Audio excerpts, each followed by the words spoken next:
Hop. Hammaga xayrli kun. Tomosha qilamiz. Oxirgi go'zallikni qaranglar. Obyektga kelaman, ko'zim tushib qoldi bu narsaga. Mana nima deyapti?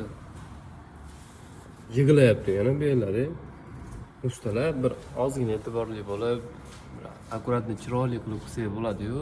Hozir aytishingiz mumkin, plyonkadan chiqarib yuborsa yaxshi bo'ladi deb. Shilinib yotibdi-yu, Lekin ustanovka qilganlar mana qaranglar. O'zinglar juda yaxshi bilasizlar buni kerak bo'lmasligini.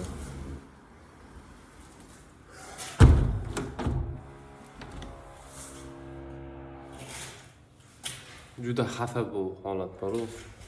Ikkamal podokoniya bo'lishi kerak edi. Bu joyda ham suv tashlagansizlar. Iltimos, ozgina e'tiborli bo'ringlar ustalar.